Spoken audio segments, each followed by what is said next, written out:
Hi.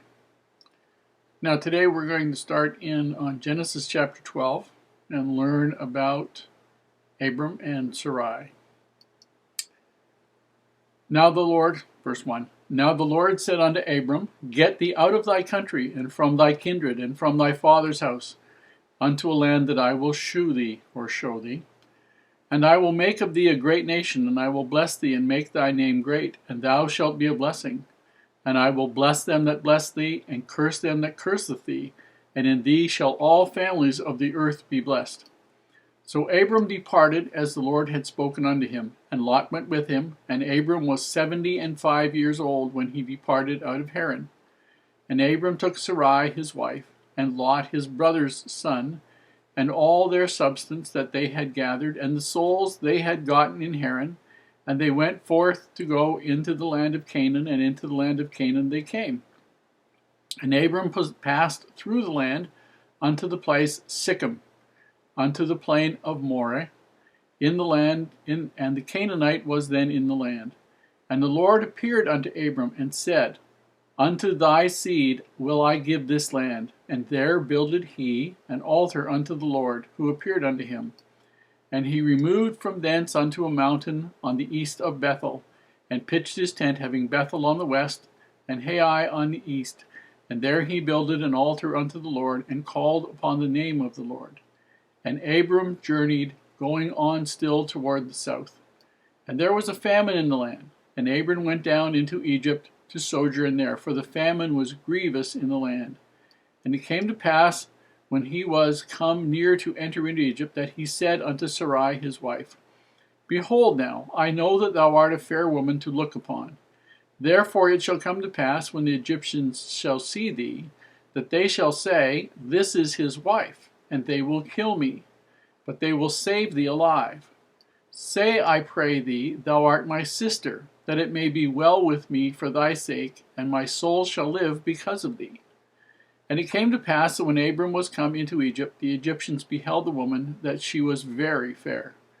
The princes also of the Pharoah saw her, and commended her before Pharoah, and the woman was taken into Pharaoh's house. And he entreated Abram well for her sake. And he had sheep and oxen, and he-asses, and men servants, and maidservants, and she-asses, and camels. And the Lord plagued Pharaoh and his house with great plagues because of Sarai, Abram's wife. And Pharaoh called Abram and said, What is this that thou hast done unto me? Why didst thou not tell me she was thy wife? Why saidst thou, She is my sister? So I might have taken her to wife. Now therefore, behold thy wife, take her, and go thy way. And Pharaoh commanded his men concerning him, and they sent him away, and his wife, and all that he had. In chapter 12, there are some significant things that happen. We see that Abram has already moved from Ur of the Chaldees to Haran. Now, if you don't understand, that's about a 500 to 600 mile move at a time when you walked everywhere. And if you made 8 to 10 miles a day, that was 2 to 3 months of travel continuously through a desert that you would pretty well consider to be hell. I've seen pictures of that kind of country, and the idea of seeing 1 square foot of grass would absolutely drive people wild with excitement. I mean, it just is rock desert, essentially rock desert. Anything that isn't right beside a river is nothing grows. Temperatures in the summertime could hit 120 to 150 degrees Fahrenheit. And not a place that you want to spend any time if you could. So he's up at Haran. He is now 75 years of age. And the Lord comes to him and says, time to move again. And what we know is he moved from Ur of the Chaldees, which we believe is down by the mouth of the Euphrates, not that far from it, at the top of the Persian Gulf. That's an idea that people have as to where it was. And he gets ready to go. And he's going to go to Caanan, which is another couple hundred miles, because God says he's going to give it to him. And he takes Sarai his wife, and Lot, his son, is the son of his brother and his family. And it says, and all the souls that they had gathered.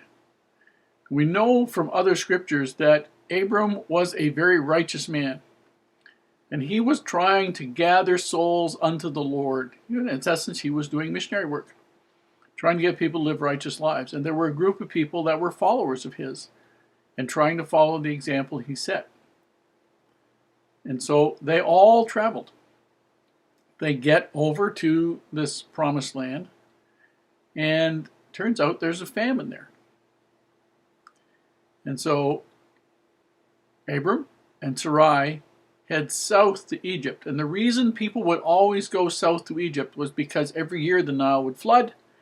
Every year there would be new soil put on the ground around the flooded Egyptian area, the Nile Delta.